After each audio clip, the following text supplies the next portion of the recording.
నమస్కారం. టీవీ7 daily market updates కు స్వాగతం. ఇథనాల్ తయారీకి పెరుగుతున్న మొక్కజొన్న వినియోగం ఆందోళనలో పౌల్ట్రీ పరిశ్రమ. ఇథనాల్ తయారీ కోసం మొక్కజొన్నను విస్తృతంగా వినియోగిస్తున్నందున పౌల్ట్రీ పరిశ్రమతో పాటు సంబంధిత పరిశ్రమలు ఆందోళన వ్యక్తం చేస్తున్నాయి. ఇథనాల్ తయారీదారుల నుండి మొక్కజొన్నకు పెరుగుతున్న డిమాండ్ వలన ఇతర పరిశ్రమల కోసం సరుకు నామమాత్రంగానే అందుబాటులో ఉంటున్నది. సరఫరా తగ్గడం వలన ధరలు ఎగిసిపడుతున్నాయి. దేశీయంగా సమృద్ధిగా ఉత్పత్తి అవుతున్నప్పటికీ ఇథనాల్ మరియు పౌల్ట్రీ పరిశ్రమల డిమాండ్ భర్తీ చేసేందుకు సరుకు కొరత నెలకొన్నది. ప్రస్తుత ఖరీఫ్ సీజన్ కోసం దేశంలో మొక్కజొన్న సేద్యం గత ఏడాదితో పోలిస్తే 84.65 లక్ష హెక్టార్లు నుండి పెరిగి 88.06 లక్ష హెక్టార్లలో విస్తరించిందని, ఉత్పత్తి 222.45 లక్ష టన్నుల నుండి 23 లక్ష టన్నుల పెరిగి 245.41 లక్ష టన్నులకు చేరగలదని కేంద్ర వ్యవసాయ శాఖ పేర్కొన్నది. పెరుగుతున్న ఉత్పత్తితో పాటు ఇథనాల్ పరిశ్రమకు డిమాండ్ కూడా శరవేగంతో దూసుకుపోయే అవకాశం కనిపిస్తున్నది. సరఫరా తగ్గే అంచనాతో ధరలకు మద్దతు లభిస్తున్నది. మొక్కజొన్న కనీస మద్దతు ధర ప్రతి క్వింటాలుకు 2,225 ప్రభుత్వం నిర్ధారించగా స్వేచ్ఛా విపణి అధిగమిస్తోంది. విదేశాల నుండి 0% సుంకంతో దిగుమతులకు అనుమతించేందుకు ప్రభుత్వం మేషాలు లెక్కిస్తోంది.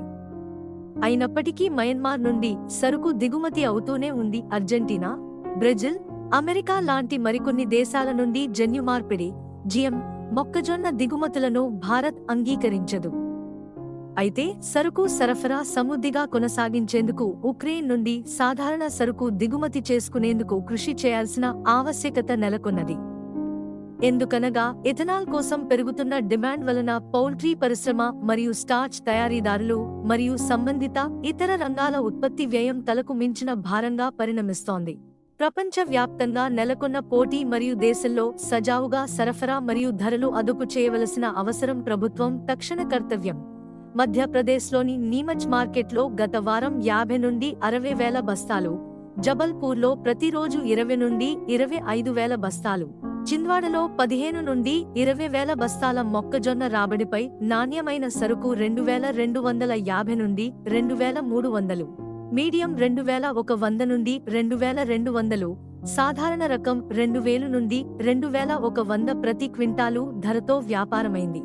కర్ణాటకలోని అన్ని మార్కెట్లలో కలిసి దినసరి రాబడులు 2,60,000 బస్తాలకు చేరగా ప్రతి క్వింటాలు 2,320 నుండి 2,400 ధరతో వ్యాపారమైంది.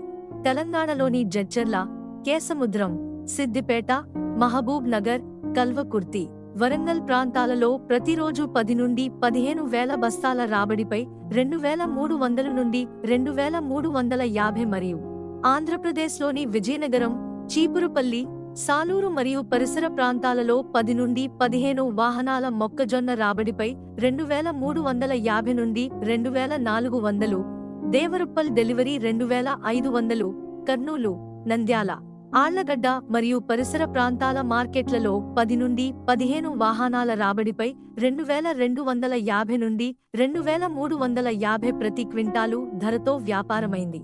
నవరంగ్పూర్లో ప్రతిరోజు 20 నుండి 30 వేల బస్తాల రాకపై 2,300 నుండి 2,350, విజయనగరం డెలివరీ 2,550 ప్రతి క్వింటాలు ధరతో వ్యాపారమైంది. మధ్యప్రదేశ్లో కొత్త మొక్కజొన్న ప్రారంభం దిగజారుతున్న ధరలు.